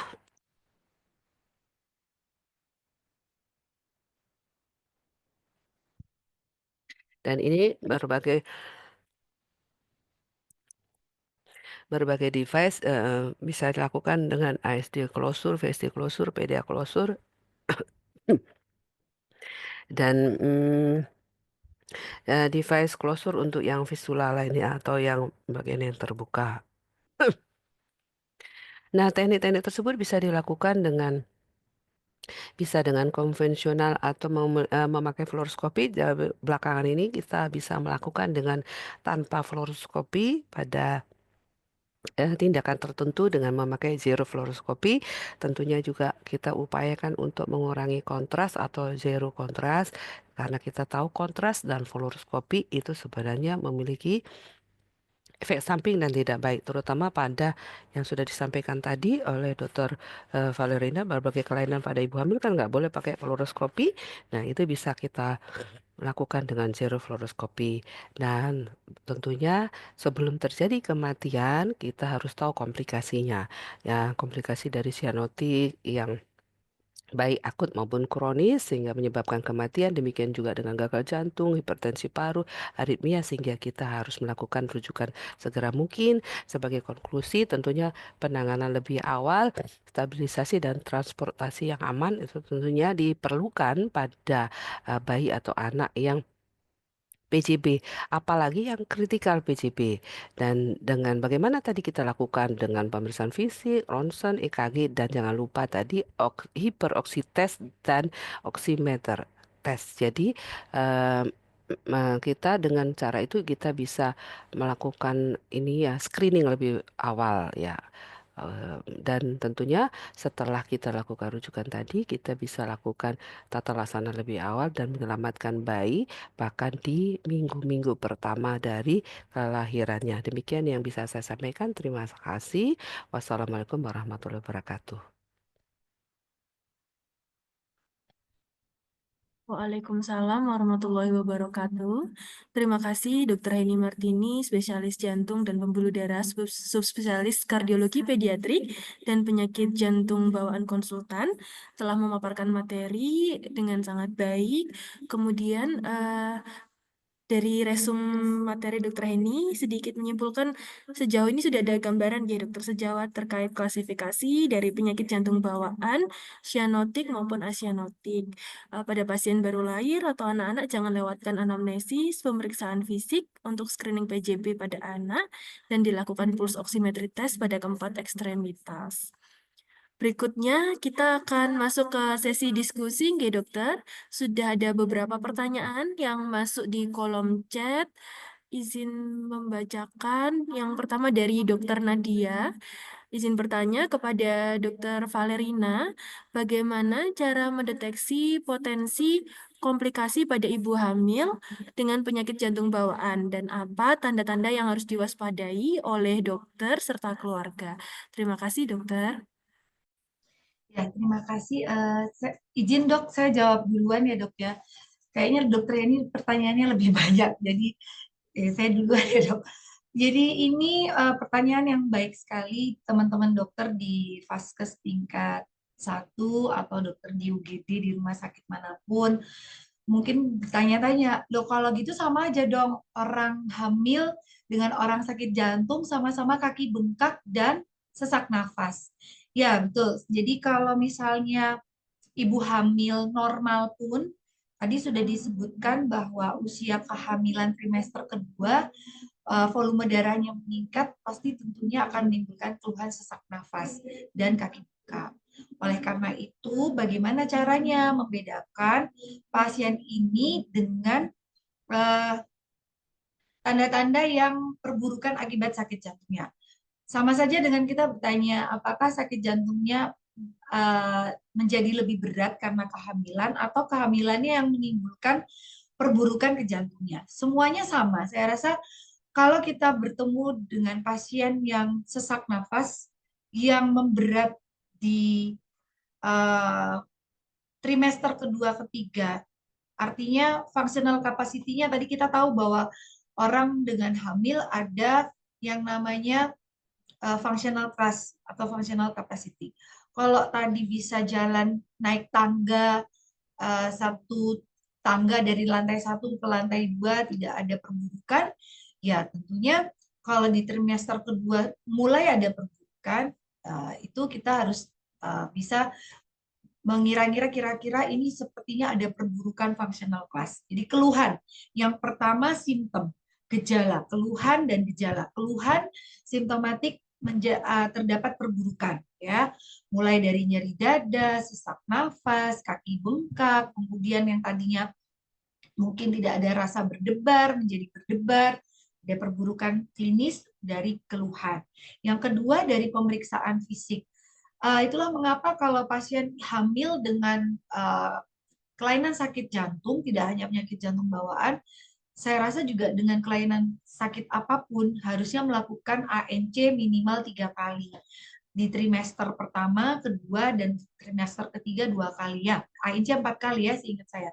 Nah, oleh karena itu di saat pemeriksaan ibu hamil, selain tensi, nadi, saturasi, benar-benar diperiksa dengan stetoskop. Apakah kita mendengar adanya kelainan dari pemeriksaan fisik auskultasi? Itu membantu sekali supaya kita bisa mengetahui lebih dini, lebih teliti lagi, lebih detail lagi, tidak hanya tensi, nadi, dan saturasi. Sebenarnya saturasi sendiri pun, kalau saturasinya untuk penyakit jantung bawaan di bawah 90%, itu sudah mulai wanti-wanti ya. Kenapa? Karena outcome untuk bayinya akan lebih jelek. Kalau tensinya 150 atau 150 sistolik dan diastoliknya di atas 90, atau kita lihat satu respiratory rate-nya yang tadinya baik-baik aja, ngomong sudah mulai sulit ya, itu ngomong aja sudah menggeh-menggeh. Nah, itu mungkin kita harus lebih berhati-hati. Jadi satu gejala, satu pemeriksaan fisik ditambah ada faktor resiko misalnya hipertensi, usia di atas 40, kemudian dia ada sakit jantung bawaan atau ada riwayat bad obstetrical history sebelumnya atau dia obesitas ya, itu semua, atau dia diabetes mellitus atau mungkin ibunya dengan ada riwayat sakit lain sebelumnya, itu kita harus hati-hati. Nah, kalau misalnya dari pemeriksaan fisik tidak ada murmur, bukan berarti dia tidak ada kelainan sakit yang berat ya, atau sakit yang bermakna signifikan. Bisa jadi juga ada ronki ya. Ronki jangan lupa kita periksa. Jadi semua pemeriksaan yang oleh dokter di vaskes tingkat 1, anamnesis pemeriksaan fisik perlu dilakukan. Yang berikutnya tadi dokter Heni juga sudah sampaikan, ada pemeriksaan elektrokardiogram atau EKG. Mungkin bisa kita ketahui tadi tetralogi ovalo, ASD, sama-sama RVH. Kalau ASD ada RPPB, kalau tetralogi ovalo ada abrupt R di V1 ya, tiba-tiba di V1-nya tuh R-nya tinggi, tapi di V2, V3, V4 R-nya tidak lebih tinggi dari V1. Itu seperti deteksi dini kita tidak hanya dari simptom, tapi juga dari pemeriksaan fisik, juga pemeriksaan penunjang. Bila mana bisa melakukan pemeriksaan laboratorium, itu lebih baik lagi ya. Itu mungkin yang bisa saya berikan untuk jawaban Dokter Nadia, Dokter Nisa. Baik, terima kasih. Sudah dijelaskan dengan sangat lengkap, G, mulai dari perburukan simptom dan pemeriksaan fisik penunjang yang mendukung ke arah penyakit jantung bawaan. Melanjutkan untuk pertanyaan kedua dari DM Ariela Ramadini Hakimi ditujukan kepada Dr. Heni Martini. Bagaimana cara dokter umum mengenali gejala penyakit jantung bawaan yang mungkin kurang spesifik, dokter, sehingga dapat segera merujuk pasien untuk pemeriksaan lanjutan? Kepada Dokter Heni kami persilakan, dokter. Ya, terima kasih. Maaf ya kalau keputus-putus karena batuk. Jadi ini memang pertanyaan yang sangat baik sebenarnya ya, baik. Pertanyaan yang awal banget. Bagaimana kalau kurang spesifik? Nah, justru memang karena kurang spesifik kadang-kadang pasien itu jadi miss terus terlambat dalam tata laksana definitifnya karena memang miss. Nah, bagaimana cara kita supaya nggak miss? Nah, tentunya kita tadi ini ditanya mengenai gejala. Gejala itu gejala yang kurang spesifik, dia nanti akan bisa membuat jadi kita kehilangan pasien ya, maksudnya tidak terdeteksi.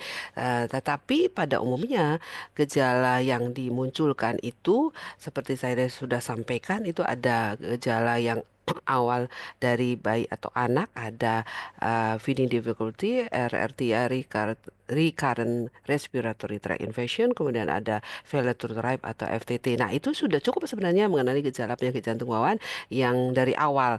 Karena memang itu kalau kita bilang itu kurang spesifik, iya kalau kita tidak perhatikan. Tapi kalau kita perhatikan, semua anak atau bayi itu kan harus sehat. Nah, kalau dia memiliki 3 gejala tadi, misalnya si ibu anak menyusui anaknya terputus-putus, itu kan tanda dari feeding difficulty. Nah, itu dari awal kalau kita tidak menyadari itu nanti akan kita katakan itu menjadi kurang spesifik padahal itu sebenarnya tanda yang bisa signifikan ke arah penyakit jantung bawaan. Nah, agak berbeda sebenarnya memang kayak seperti bayi baru lahir. Nah, bayi baru lahir itu yang pada prinsipnya kita harus tahu bahwa tadi seperti saya sudah sampaikan screening dari oksigen test. Nah, screening baik itu hiperoksia tes kalau kita tidak tahu itu sumbernya dari jantung atau tidak, atau kita menggunakan oximeter sebagai screening. Nah, itu tentunya kalau kurang dari gejalanya itu, misalnya kalau kurang dari kita temukan tanda sign ya, kalau kita ketemukan itu kurang dari 90% berarti sudah kelainan atau bedanya tadi saya sudah sampaikan bagaimana bagannya. Nah, kalau misalnya semua itu baik dan tidak bergejala, ya kita sedikit kemungkinan untuk terjadi kritikal karena kritikal PJB itu pasti akan terjadi tadi ya tersaring walaupun kadang-kadang ya itu tadi miss tadi. Nah, kalau dia berlanjut sampai dewasa, kelainan yang kita lihat lagi kelainan paling sering itu TOF. Nah, anaknya bisa gejalanya seperti jongkok apa atau bisa terjadi biru yang pertama biru karena gejala biru itu pasti abnormal. Tidak boleh orang biru kan orang orang kan 90% ke atas itu kan tidak biru. Nah, jadi sedikit sangat sedikit kemungkinan kita kelepasan dari mendapatkan yang gejala yang kurang spesifik tadi. Nah, tentunya itu nanti yang kurang spesifik ini tadi kalau kita luput dari gejala kemungkinan pasien tersebut mengeluhkan yang lain. Misalnya dia sakit batuk pilek. kan atau infeksi paru kan kita letakkan stetoskop. Ya, kita pakai stetoskop. Makanya kalau kita periksa pasien jangan tidak pakai stetoskop. Kadang-kadang itu sudah ada murmur atau bising yang tidak normal dari kecil, dari bayi, tapi kita tidak, karena tidak pakai stetoskop, kita abaikan saja, ternyata sudah ada murmur di situ. Saya sudah sampaikan tadi mengenai pemeriksaan fisik. Nah, tentunya kalau ada kelainan pemeriksaan fisik tadi, kita lanjutkan dengan EKG atau ronsen. Jadi sebenarnya ada yang kurang spesifik ini tadi akan semakin sedikit kemungkinannya luputnya. Nah, seperti misalnya pada ASD, jadi satu-satunya yang bisa sangat-sangat tidak terjadi gejala, bahkan gagal tumbuh tidak ada, kemudian tapi biasanya ASD itu juga orangnya tampilannya kurus sampai dewasanya. Nah, itu bisa kalau kita pakai stetoskop juga kadang-kadang kurang mengenali, tentunya dia akan menjadi terlambat penanganan dan mengalami bergejala. Setelah bergejala itu dia akan datang dan kita temukan jadi lebih lambat ya, lebih lanjut sehingga penanganannya jadi terlambat. Jadi kalau kita bisa menganamnesis atau menganamnesis lebih rinci, lebih detail, kemudian ada pemeriksaan fisik di situ yang baik, seperti yang sudah saya sampaikan, kita tidak mungkin tidak mengenali gejala yang kurang spesifik, pasti akan tahu ya. Demikian mungkin jawabannya. Jadi kalau kita seperti yang kritikal PJB, kalau nggak ditangani ya kematiannya sudah terjadi pada bayi. Nggak mungkin lagi kita sempat merujukkan kalau tidak deteksi awalnya kita lakukan pada bayi sebelum pre-discharge pada bayi yang cyanotic ya, yang biru. Nah, kemudian atau yang perlu screening preterm atau yang lahirnya tidak cukup bulan. Nah, sehingga kita bisa dapat melakukan merujuk pasien untuk pemeriksaan lebih lanjut. Mungkin itu ya yang bisa disampaikan. Ya. Kalau dia sudah sampai dewasa, sampai lebih besar lagi yang kritikal PJB itu berarti bukan kritikal PJB nih yang biru, termasuk yang TOF atau TGA. Nah, yang TOF kita bisa pasti akan muncul gejalanya. Nggak mungkin orang biru kan dia beraktivitas, tadi dia akan jongkok atau misalnya belum bisa jongkok dia akan kadang-kadang dia karena faktor tertentu dia bisa merintih atau menangis berlebihan sehingga bisa kita periksa lebih lanjut sesuai yang sudah disampaikan tadi dan kita bisa melakukan rujukan yang tepat ya. Mungkin pertanyaan berikut, Dr. Nisa, Ya, sudah terima kasih terjawab ya? dokter. Oke. Kemudian untuk pertanyaan berikutnya dari Ayesha Safia kepada Dokter Valerina, bagaimana cara dokter mengelola resiko kehamilan pada ibu yang memiliki penyakit jantung bawaan dan apa faktor utama yang perlu dipertimbangkan dalam pengawasan medis selama kehamilan, Dokter Valerina? Monggo dokter. Terima kasih atas pertanyaannya. Sebenarnya tadi sudah disebutkan bahwa yang paling penting adalah bagaimana kita melakukan stratifikasi resiko ibu hamil dengan penyakit jantung. Tidak hanya penyakit jantung bawaan, semua ibu dengan resiko penyakit jantung itu perlu kita risk-stratifikasi. Risk-stratifikasinya ada banyak, tadi sudah disebutkan mulai dari MWHO, kemudian ada Karprek 2, ada Sahara, ada Ropak. Itu ada kalkulatornya, bisa dari online pun kita bisa menghitung secara langsung. Tetapi yang paling penting adalah kalau dia penyakit jantung bawaan, dilihat simpelkah, komplekskah dari penyakit jantung bawaan itu. Yang paling mudah adalah kalau penyakit jantung bawaan dewasa, rata-rata sudah terjadi komplikasi hipertensi paru. Nah, hipertensi paru ini merupakan kontraindikasi. Apapun penyebab hipertensi parunya, karena kita tahu bahwa hipertensi paru itu ada lima jenis hipertensi paru. Salah satunya adalah hipertensi paru yang diakibatkan oleh penyakit jantung bawaan. Semua hipertensi paru merupakan kontraindikasi kehamilan. Namun seringkali yang terjadi adalah yang pertama, ibu hamilnya sendiri terdeteksi lama untuk penyakit jantung bawaannya terlambat. Yang kedua adalah ibu hamil ini tahu dia sakit jantung bawaan, tetapi dia tidak tahu kalau dia hamil. Sementara janin bayi itu jantungnya sudah terbentuk di usia kehamilan. Jadi resikonya untuk bayi sangat tinggi, apalagi juga untuk ibunya. Jadi pH, ibu dengan pH, ibu hamil dengan pH merupakan kontraindikasi kehamilan. Apalagi kalau kita tadi periksa dari pemeriksaan fisik. Jadi ada istilah red flag, ada istilah tidak red flag. Jadi kalau yang saya sebutkan tadi, kalau misalnya functional capacity-nya atau gejalanya tidak terlalu berat, masih bisa kita periksa-periksa, masih bisa kita tunda karena bukan suatu kondisi emergensi atau red flag. Soalnya ini berhubungan, sekalian saya jawab dengan pertanyaan dokter Realita Sari ya. Itu soalnya berhubungan ya. Nah, kalau misalnya tanda-tanda red flag-nya tidak ada, kita masih bisa mencari nih, kita masih bisa melakukan pemeriksaan secara holistik, anamnesis, pemeriksaan fisik, distratifikasi, kemudian kita bisa berikan tata laksana sementara sambil kita rujuk ya. Tadi Dokter Heni sudah menyebutkan apa yang harus dilakukan dokter umum sebelum dirujuk. Nah, kalau misalnya ada tanda-tanda bahaya atau red flag, itu contohnya adalah kalau pasien itu satu punya keluhan sesak nafas yang makin berat atau resting apa namanya sesak nafas pada saat istirahat ya, kemudian nyeri dada yang berat sampai menimbulkan sesak nafas keringat dingin, kemudian berdebar. Kalau berdebar heart rate-nya di atas 120 kali per menit, atau dia hipertensi emergensi, atau dia misalnya terdengar dari pemeriksaan fisik ditemukan adanya murmur sistolik yang lebih dari 3/6 atau sangat terdengar dengan jelas dari pemeriksaan stetoskop. Kemudian atau misalnya kita raba dari pemeriksaan fisik mungkin ada tanda-tanda dari pembesaran jantung. Kemudian kita lihat dari JVP yang meningkat, kakinya bengkak, udem anasarka. Itu merupakan red flag dari wanita hamil, terutama dengan penyakit jantung ataupun dengan penyakit jantung bawaan. Sekaligus menjawab pertanyaannya Dokter Realita Sari. Kira-kira begitu ya Dokter Nisa ya? Apa sudah menjawab?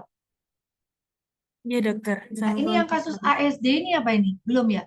Oh ya, sekalian Iya, aja ya. Tadi itu iya. soalnya berhubungan. Yang ASD pada usia dewasa sudah punya anak, tapi baru ketahui, oh sering terjadi. Kenapa? Karena tadi Dokter Heni sudah bilang bahwa ASD itu mungkin pada saat anak-anak dia karena low gradient ya, low pressure gradient tidak terdeteksi. Tapi sudah terjadi komplikasi, terdengar murmur pH-nya, tricuspid regurgitasi, barulah muncul dan terdeteksi. Sering terjadi seperti itu, tapi tidak apa-apa, yang penting kita lebih baik tahu ketahuan daripada tidak ketahuan. Saya rasa seperti itu mungkin nanti bisa ditambahkan oleh Dokter Heni. Terima kasih Dokter Nisa, Dokter yang bertanya. Dokter Heni silahkan. Iya, terima kasih dokter. Untuk pertanyaan terakhir dari dokter Asa ke dokter Heni, kelainan EKG yang sering ditemukan pada anak dengan PJB, kira-kira apa saja ya dokter? Dan sekaligus satu pertanyaan dari dokter Abdurrahman, bagaimana cara Ya, memberikan FiO2 100% ya. untuk oksigen tes dokter? Ya baik, ini pertanyaan yang baik ya karena tadi salah satu alat tool diagnostik kita adalah EKG. Nah, bagaimana kelainan EKG yang paling sering? Jadi semua bentuk kelainan EKG itu bisa terjadi, tidak spesifik mana yang paling sering tentunya sesuai dengan eh, gangguan yang paling sering pada PJB itu apa ya. Nah, kalau misalnya kita harus tahu kelainan EKG yang sering ditemukan pada anak-anak PJB. Jadi kalau kelainan PJB itu yang asianotik itu banyak yang left to right itu banyak ASD, maka kelainan EKG-nya RARV-nya dilatasi. Kemudian kalau kelainannya itu VSD PDA, EKG-nya yang paling sering adalah LVH. Dia bisa juga ada abnormalitas atrium kiri. Nah, itu yang kelainan EKG tentunya terkait dengan gangguan dari si anatomi dari PJB tersebut. Kelainan EKG-nya disesuaikan dengan ketemuannya ya sesuai dengan kelainan jantungnya. Nah, kalau jantung mana ini yang terpengaruh bisa kita perhatikan gangguan ventrikal mana yang paling terpengaruh dan dominan. Nah, tadi sudah sekilas disampaikan. Kadang-kadang kita eh, RVH itu bisa kita right ventricular hypertrophy. Nah, itu bisa berbagai macam ininya ya. Ada dua, misalnya RVH itu terkait dengan pressure overload apa volume overload. Kita temukan RVH murni atau ada RV strain-nya karena terkait dengan pressure overload. Itu tentunya kita lihat kembali apa apa kelainan yang paling sering. Nah, kalau kelainan tentunya itu yang menunjukkan EKG yang paling sering. Misalnya kelainan paling sering yang tadi yang tidak biru, sekarang yang biru TOF. TOF itu berarti ada gambaran EKG RVH sebenarnya, tapi RVH-nya disebut dengan abrupt R. Jadi RVH-nya itu tidak berupa RBBB yang seperti pada ASD, RBBB. Karena tipikal dari SD itu RBBB ya, yang paling sering EKG. Tapi kalau pada TOF, dia RVH, tapi jarang yang RBBB, tapi dia abrupt R, jadi R-nya di V1 menonjol sekali. Berikutnya V2, V3 tidak. Nah, itu yang EKG paling sering. Lanjut ke pertanyaan berikutnya mengenai saturasi. Jadi, memang benar, bagaimana cara kita memberikan FiO2 100%. Nah, cuma memang ini harus hati-hati ya. Kita lihat tadi dengan hiperoksi test kita lakukan itu sebenarnya untuk mengeksklud oksitas tadi untuk mengeksklud kelainan dari neuro atau kelainan lain, pulmonal dan lain-lain. Nah, itu sebenarnya kalau hati-hati karena kalau kita lakukan oksigen tes terlalu lama atau tinggi itu bisa menutup PDA. Jadi caranya adalah melakukan oksigenasi selama 10 menit. Nah, oksigenasi ini tentunya kalau kita pakai nasal kan kurang ya. Bisa memakai masker dengan oksigen yang lebih tinggi, sehingga kita bisa, walaupun tidak bisa sampai 100% benar, karena sebenarnya memakai dia misalnya intubasi baru bisa kita lakukan FiO2 yang 100%. Nah, kalau tidak intubasi kan kita tidak bisa mendapat 100%. Tetapi paling tidak kalau kita memberikan selama 10 menit dengan oksigen yang high flow, kemudian kita lihat tidak ada respon, jangan diteruskan karena itu bisa menutup PDA-nya ya yang drug dependent. Nah, kemudian lanjut pertanyaan berikut. Udah itu ya pertanyaannya ya. Jadi sudah ya, Dokter Nisa ya. Jadi memang kalau kita kebingungan, bayangkan ya, ini ada lagi apa nih Mbak? Bayangkan kita tahu-tahu disodori nih di konsulin, bayi tiba-tiba biru pada saat lahir. Birunya itu kan macam-macam. Itu tadi yang kita bisa lakukan hepatitis test. Paling tidak kita bisa menyaring lah, mengeksklud. Oh ini paru atau jantung atau kelainan lain. Kalau jantung itu pokoknya tidak respon dengan oksigen itu jarang yang respon. Jadi dia tetap aja misalnya saturasi oksigennya sekitar 60, mau dikasih oksigen juga ya tetap 60. Paling-paling naiknya naiknya 65 gitu. Tidak akan bisa menyampai 100% gitu. Kemudian pertanyaan berikutnya ini sekali ya. Oke dok, barusan masuk ada dokter Diah dok. Untuk ASD dan VSD kecil pada anak-anak sebaiknya umur berapa dilakukan tindakan penutupan untuk kehamilan dengan PCB tidak ada keluhan diketahui saat mau melahirkan, apakah bisa dilakukan di vaskes perifer dok? Monggo dok. Untuk pertanyaan dua-duanya ya, saya dan Dr. Valerina. Jadi kalau dia ASD-VSD kecil pada anak-anak sebanyak umur berapa? Ini pertanyaan sangat bagus karena bayangannya kita itu pokoknya jangan sampai terlambat. Nah, kalau dia kecil itu sebenarnya bisa waktu bisa agak lebih longgar VSD-nya ya. Secara natural history dia kalau kecil pasti tidak akan menimbulkan gejala sebenarnya. Gejalanya lebih tadi saya sudah sebut ya tadi FTT, feeding difficulty, RRTI. Nah, itu pasti kalau kecil-kecil dia tidak bergejala. Nah, artinya kalau dia kecil berarti kita sebenarnya bisa tidak mendiagnosis lebih awal dan terjadinya nanti setelah dia bergejala. Secara natural history dia akan lebih lebih dewasa kita ketahuinya. Tetapi kalau ya dia besar, nah dia pasti akan bergejala lebih awal, bahkan hati-hati karena bisa terjadi PH yang lebih awal, apalagi itu VSD dan PDA ya. Kalau ASD dia lebih lambat terjadi PH-nya. Nah, tentunya sebaiknya umur berapa dilakukan tindakan penutupan? Tindakan penutupan pokoknya jangan sampai terjadi PH. Nah, untuk yang VSD PDA itu sebaiknya preschool sebelum usia sekolah. Kenapa sebelum usia sekolah kita lakukan? Kan itu bukan termasuk yang kritikal PJB ya. Kalau kritikal PJB mungkin minggu-minggu atau bulan-bulan pertama harus segera dilakukan tindakan. Nah, tapi kalau yang tidak kritikal PJB ini seperti ASD, VSD, PDA itu sebaiknya kalau bisa school berarti sebelum usia sekolah itu sudah selesai agar supaya tidak terjadi PH. Karena apa? Karena misalnya kalau dia kecil kan tadi ya bisa berlanjut sampai umur-umur sebelum sekolah. Kalau udah sekolah, ya satu tentunya kita harus urus sekolahnya, kemudian izinnya, kemudian anaknya sudah lebih memorinya sudah lebih ingat. Tapi kalau dia preschool itu bisa lebih aman pada anaknya, tidak traumanya kurang, kemudian tidak terjadi PH yang lebih lanjut. Nah, itu mungkin ya. Tapi kalau yang biru-biru seperti TOF itu penutupannya lebih awal. Karena apa? Karena dia sianotik. Kalau sianotik kita biarkan kan berlama-lama akan terjadi komplikasi dari sianotiknya. Jadi kalau tapi sanggupkah dokter bedah untuk melakukan tindakan? Ya kalau misalnya akhir-akhir ini dulu 1 tahun, zaman saya sekolah baru 1 tahun bisa, tapi berakhir-akhir ini bisa ke 7 bulan, bisa 6 bulan untuk melakukan total koreksi pada TOF. Ya demikian dokter Nisa.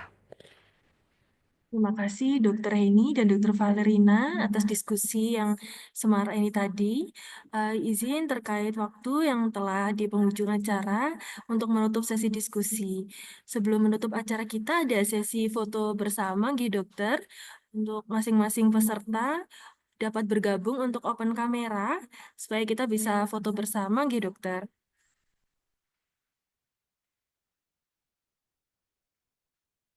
Mohon bantuan untuk tim IT dapat memfoto kita bersama. Izin saya berikan aba-aba. 3, 2, 1. Sekali lagi kami undang kepada yang belum open kamera, dapat open kamera agar kita dapat foto bersama. Saya berikan aba-aba, Gi Dokter. 3, 2, 1. Sekali lagi. 3, 2, 1. Sampun. Alhamdulillah tidak terasa, sudah 1 jam lebih kita ikut webinar bersama. Kami ucapkan terima kasih yang sebanyak-banyaknya kepada narasumber, Dr. Heni dan Dr. Valerina, serta tidak lupa kepada Ketua dan jajaran ID Malang Raya, serta Perki Cabang Malang Raya, sehingga acara ini dapat terselenggara dengan baik. Semoga acara ini dapat memberikan manfaat untuk kita semua. Kami dari panitia mohon maaf jika terdapat kesalahan atau ada hal yang kurang berkenan. Sebagai moderator, izin pamit undur diri. Kurang lebihnya mohon maaf. Acara saya kembalikan kepada Dr. Serafina selaku MC. Wassalamualaikum warahmatullahi wabarakatuh. Waalaikumsalam.